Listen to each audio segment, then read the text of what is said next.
Welcome to CT Expert Insights. When your business needs people it can trust, you can count on us. We dedicate ourselves to getting to know your needs and finding solutions to meet them. You'll have a team of experts backing you up. Hi, I'm Greg Columbus. Our guest in this edition of Expert Insights is Tim Jensen, Manager of Customer Service at CT Corporation. Today we're going to be looking at perhaps the most popular formal entity that businesses can establish, the LLC. What is it? Why is it so popular? And what are the major benefits of establishing an LLC? And Tim, always great to have you with us. Thank you for your time today. Thanks, Greg. It's great to be back with you again today. Well, let's start with the very basics. What is an LLC? Yeah, an LLC, or limited liability company, is a legal business structure that offers the limited liability protection of a corporation with the pass-through taxation of a sole proprietorship or partnership. They have definitely become a very popular option for business owners over the last 25 plus years since they've been created. So why are LLCs so popular for so many businesses, Tim? What are the advantages of establishing that particular entity? Yeah, great question, Greg. And actually, there are several advantages to choosing an LLC as your business structure.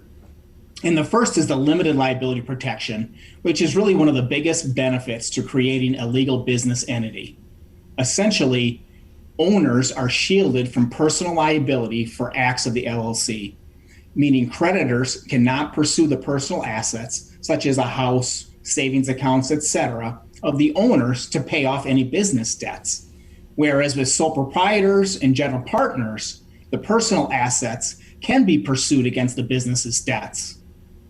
The second one with an LLC, as far as the benefit goes, is the pass-through taxation.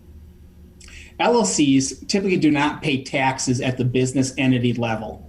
Any business income or loss is passed through to owners and reported on their personal income tax returns. Any tax due is then paid at the individual level. Whereas corporations that cannot or choose not to be taxed as an S corporation are taxed at the business entity level, and then their shareholders are taxed on the income distributed to them. And this is sometimes referred to as double taxation. Thirdly, with LLCs, LLCs offer a flexible management and membership options for the owners.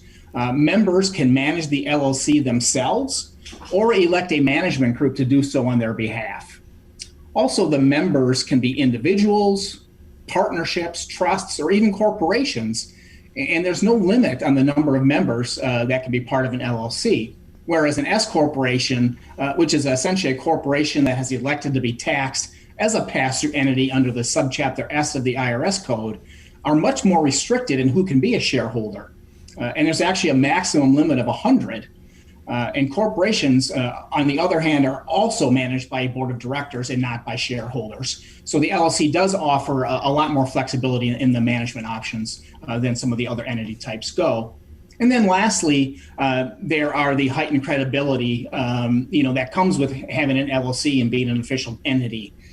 Starting an LLC can definitely help a new business establish their credibility more so than if the business is operated as a sole proprietorship and partnership. And this can go with lending, capital, and it can also even go with such stuff as working on contracts with the businesses that you do business with.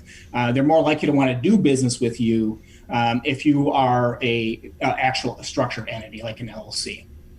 Well, I know you're all about due diligence, Tim, and so is CT Corporation. So what are some of the things that people should know before choosing an LLC as their entity? Yeah, and there's definitely a few things that people should take into consideration while deciding if the LLC is actually the best choice for them with the different types of entities that are available. First, obviously, is the cost. What does it cost? LLCs typically are going to cost more to form and maintain than a sole proprietorship or a general partnership will. So if you're one of those entities, you'd expect to have to pay a little bit more for this. States do charge an initial formation fee, and many states also impose ongoing fees, such as annual reports and or franchise tax fees. I always say it's a good idea to check with the Secretary of State's office to confirm these fees, as all states are different. The other thing with LLCs is regarding the transfer of ownership. Ownership in an LLC is often harder to transfer than with a corporation. So we know with corporations, shares of stock can be sold by the corporation to either increase ownership, and unless there is any type of shareholder agreement to the contrary, the shareholders can sell their shares to someone else whenever they feel like it. But with LLCs, typically, unless the members agree otherwise, all the members must approve adding new members or altering the ownership percentage of the existing members before any of that can be done. So while it isn't necessarily problematic, it can be a little bit more time-consuming and difficult to get through the membership transfer in an LLC than it can with the corporation, just based on how it's handled with each entity type. So.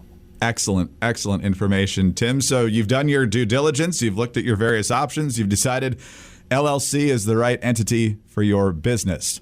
What next? How do you get started setting up an LLC? Yeah, once you've made the decision that the LLC is the way to go, articles of organization forms must be filed with the Secretary of State in the state or states that you want to do your business in.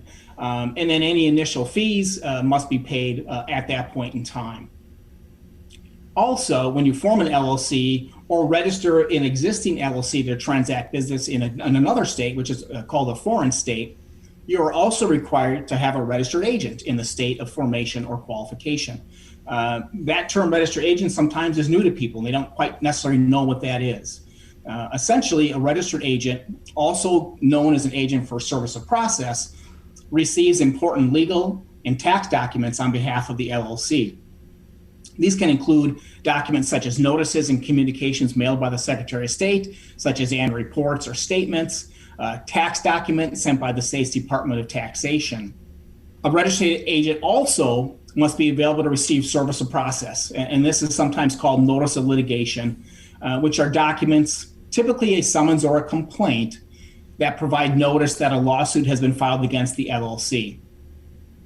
Other court documents, such as garnishment orders and subpoenas, are also served on the registered agent. So the business owner could act as their own registered agent as long as they meet the requirements that are out there, or they could select a company to act as the registered agent on their behalf. Lastly, after you file the LLC forms, it's definitely a good recommendation that the LLC hold an organizational meeting of the managers and the members, however it's structured.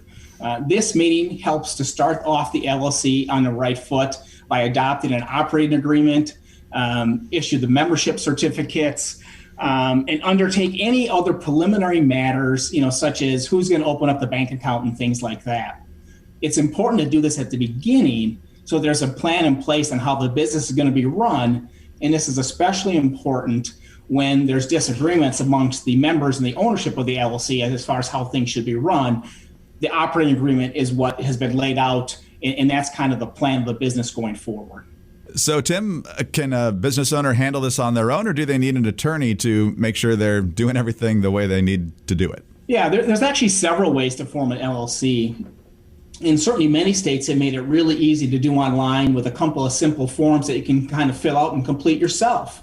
If you're not comfortable doing that, you can utilize a filing service to prepare and file the forms on your behalf, which oftentimes will save money over going to an attorney or other professional, and ensures it's going to get done right the first time for you. However, if you do have any legal or tax questions, we do always recommend that you at least consult with a professional first just to get those answered. And then you can either proceed to have the filing done by yourself or to engage with the filing service to do it on your behalf. Finally, Tim, let's talk about long-term compliance. What are the ongoing responsibilities for an LLC? Yeah, one of the nice things about an LLC is it does have fewer ongoing responsibilities than corporations do. Typically, most LLCs are subject to ongoing requirements in the state of incorporation or any of the foreign registrations that they're in. These typically include things such as filing annual reports, which oftentimes is just simply updating information with the state so that the updated contact information, member information, address, those things are up to date. And then obviously paying any applicable annual report fees, franchise taxes, those kinds of things. While it's recommended you hold regular meetings with the LLC as far as the ongoing business that's being done and how it's going to operate, you're not necessarily required to do those things, and you don't need to document those. which in a corporation, you do have to hold those regular meetings. So from the perspective of the responsibilities and what needs to be done from an ongoing standpoint, there are fewer things that have to be done with an LLC, which again is one of the reasons that it has become so popular, because there's less to do for the owners. And Tim, I think we should point out that there is a particular group of experts we know who can help folks along with this process if they need assistance, and that's you and your colleagues at CT Corporation. In fact, it's one of the specialties at CT Corporation, correct? That is correct. CT can definitely handle any of the questions that you may have. If you're just thinking about getting this going, we certainly could assist with any filing needs that you have. And as I mentioned earlier, with a registered agent, CT also provides registered agent service for those customers that need it. So whether it be informational, need assistance with filing, or registered agent service, CT is there to help you with any of those needs you may have. Tim, great information as always. I always enjoy our conversations, and I'm confident that many of our listeners learned some important details about LLCs today. Thanks so much for your time. Thank you so much, Greg. Tim Jensen is Manager of Customer Service at CT Corporation. I'm Greg Corumbus, and for more information on this subject, please visit bizfilings.com. With 125 years of experience, CT is here to help you at every stage of the business life cycle.